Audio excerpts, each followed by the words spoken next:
الحمدللہ رب العالمین والصلاة والسلام علی سید الانبیاء والمرسلین وبعد۔ آج انسان جس دور میں اپنی زندگی گزار رہا ہے، آج کے اس دور میں ہر انسان ترقی میں ہے، ٹیکنالوجی کو دیکھ رہا ہے، وسائل اس کے پاس موجود ہیں، لیکن اس کو اپنے اعمال کی فکر نہیں ہے، اور وہ خود بھی حیران ہے اور لوگوں سے بھی مایوس ہے کہ ہر انسان جو ہے اس کا پتہ نہیں چلتا، اس کی حقیقت معلوم نہیں ہوتی۔ ہر انسان تیزی میں ہے، جلد بازی میں ہے، اور وہ دوسرے کو نیچا دکھانے کی کوشش کر رہا ہے، دوسرے سے آگے نکلنے کی کوشش کر رہا ہے۔ اس حوالے سے ہمیں نبی علیہ السلام کے ارشادات کو غور سے پڑھنا چاہیے، اس پر عمل کرنا چاہیے۔ نبی علیہ السلام ارشاد فرماتے ہیں، بادروا بالاعمال فتنا کقطع اللیل المظلم، کہ انسان کو نیکی کرنے میں، اچھے اعمال کرنے میں جلدی کرنی چاہیے اس رات سے پہلے، اس ظلم سے پہلے کہ وہ ظلم جب رات کی تاریکی کی طرح عام ہو جائیں گے، ان تاریکیوں سے پہلے انسان کو اچھے اعمال کرنے چاہیے۔ کیونکہ جب ہر طرف فتنے ہوں گے، مادہ پرستی ہوگی، انسان کو دنیا کی ہرس ہوگی، اس وقت یہ حال ہوگا کہ انسان دن میں کچھ اور ہوگا، رات کے حصے میں کچھ اور ہوگا، رات کے آغاز میں کچھ اور ہوگا، دن کے آغاز میں کچھ اور ہوگا۔ تو فرمایا یصبح الرجل مؤمنا ویمسی کافرا، کہ ایسا دور آ جائے گا، فتنوں کا ایسا دور آئے گا کہ صبح کے وقت جو انسان مومن تھا وہ رات ہونے تک کافر ہو چکا ہوگا۔ وَيُمْسِي مُؤْمِنًا وَيُصْبِحُ كَافِرًا، کوئی آدمی رات کے وقت شام میں وہ مومن تھا، صبح ہونے تک وہ کافر ہو چکا ہوگا۔ کیوں؟ يَبِيعُ دِينَهُ بِأَرَضٍ مِّنَ الدُّنْيَا، وہ دنیا کو حاصل کرنے کے لیے اپنے دین کو بیچ دے گا۔ انسان تھوڑی سی پروفٹ کے لیے لوگوں کو مال میں، تجارت میں، لین دین میں دھوکہ دے دیتا ہے، انسانی استعمال کی چیزوں میں ملاوٹ کر دیتا ہے، وہ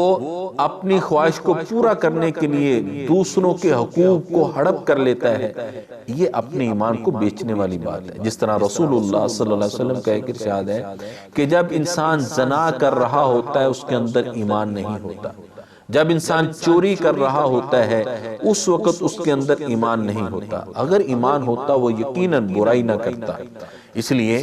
انسان کو یہ سوچنا چاہیے کہ کیا علم ہے، کیا معلوم ہے، میرا آخری وقت کب آ جائے، اور اللہ کی طرف سے جب مجھے پکڑا جا رہا ہو، میرے اوپر موت کا وقت طاری ہو چکا ہو، تو میرے اعمال کیسے ہوں۔ تو کوئی انسان یہ نہیں جانتا کہ اس کا آخری وقت کس ٹائم آئے گا اور وہ کیا کر رہا ہوگا، لیکن انسان کا آخری عمل جو ہے اس کے سارے رزلٹ پر اثر انداز ہوگا۔ نبی علیہ السلام جہاد کر رہے ہیں، آپ کے ساتھ ایک مجاہد شامل ہے، وہ بھی جہاد میں، یعنی جہاد جیسا عظیم عمل وہ اپنائے ہوئے ہے، اور اللہ کے راستے میں نکل کر کافروں کو قتل کر رہا ہے۔ ایسے عالم میں جب لوگ اس کی تعریف کرتے ہیں، دیکھیں کتنا بہادر ہے، کافروں کی لاشیں گرا رہا ہے، تو نبی علیہ السلام نے فرمایا کہ یہ آدمی جہنمی ہے۔ ایک نو مسلم جو نیا نبی علیہ السلام کے ساتھ شامل ہوتا ہے اور ایمان کو اختیار کرتا ہے، وہ فوراً ذہن میں یہ بات بٹھاتا ہے، آج میں نبی کائنات کے اس ارشاد سے حضور کو پرکھ سکتا ہوں کہ آپ کی یہ بات کس قدر حقیقت ہے۔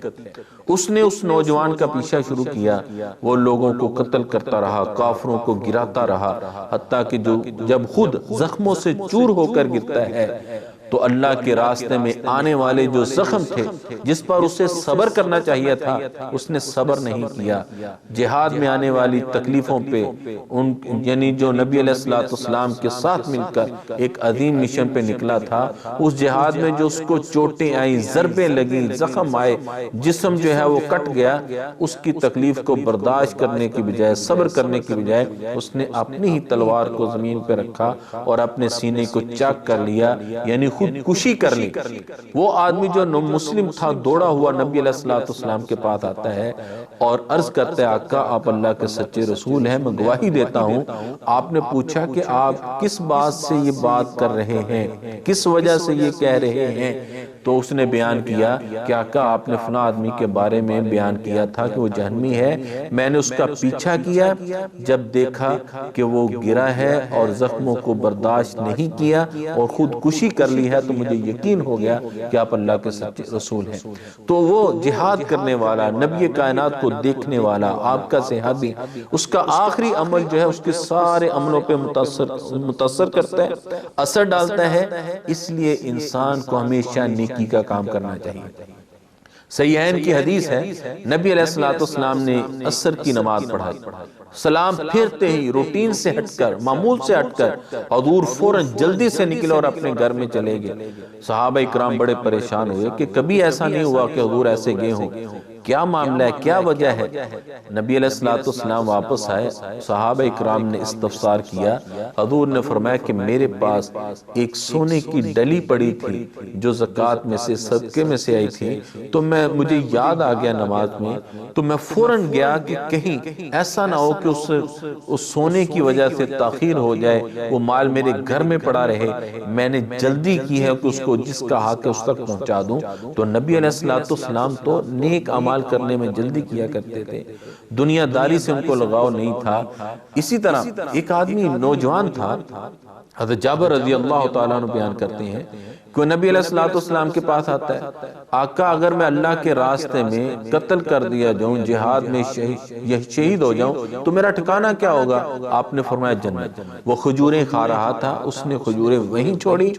اور اللہ کے راستے میں جہاد شروع کر دیا، اس میں اس کی شہادت ہوئی اور وہ جنتی بنا۔ تو انسان کو یہ سوچنا چاہیے کہ کیا پتہ ہے فتنے کب آ جائیں گے، کب مجھے اپنی لپیٹ میں لے لیں گے۔ دنیا میں انسان کے دائیں بائیں ہر طرف آزمائشیں ہیں، تو اس کو نیکی میں جلدی کرنی چاہیے، برائی سے دور رہنا چاہیے، کیونکہ اس کا ہر عمل جو ہے نوٹ ہو رہا ہے۔ اور ہمیں اپنے اعمال کو اس طرح پرکھنا چاہیے اور اللہ سے دعا کرنی چاہیے کہ اللہ جب میرا آخری وقت آئے تو ایمان کی حالت میں آئے، نیکی کی حالت میں آئے، تو یہ انسان کے لیے بہت بڑا انعام ہوتا ہے کہ جو آدمی لا الہ الا اللہ آخری کلمہ کہتے ہوئے دنیا سے جاتا ہے وہ یقیناً بخش دیا جاتا ہے۔ تو اس لیے انسان کو نیک اعمال کرنے چاہیے، فتنے میں، آزمائش میں پڑنے سے پہلے اللہ تعالیٰ سے یہ دعا کرنی چاہیے۔ نبی علیہ السلام کی ایک دعا کہ آقا فرماتے ہیں اللہم انی اسألک فعل الخیرات وترک المنکرات وحب المساکین، اللہ نیک کاموں کی خواہش کا اظہار کرتا ہوں، برے عملوں سے بچنے کی پناہ چاہتا ہوں، اللہ غریبوں مسکینوں کی محبت میرے دل میں پیدا کر دے۔ وَإِذَا أَرَدْتَ فِتْنَةً فِي قَوْمٍ فَتَوَفَّنِي غَيْرَ مَفْتُونٍ، اے اللہ جب تو کسی قوم پر، جب تو اپنے یعنی مخلوق پر کوئی فتنہ آزمائش نازل کرنا چاہے تو اللہ مجھے اس آزمائش کے نازل کرنے سے پہلے اٹھا لینا تاکہ میں اس آزمائش سے فتنے سے بچ سکوں۔ تو ہم تو اللہ کے گناہگار بندے ہیں، ہمیں بھی نبی علیہ السلام کی سیرت کے مطابق آپ کی یہ جو دعا ہے اس کو یاد کرنا چاہیے، پڑھنا چاہیے کہ اللہ تعالی ہمیں ہر فتنے سے محفوظ فرمائے۔ اقول قولی ھذا استغفر اللہ لی ولکم ولسائر المسلمین۔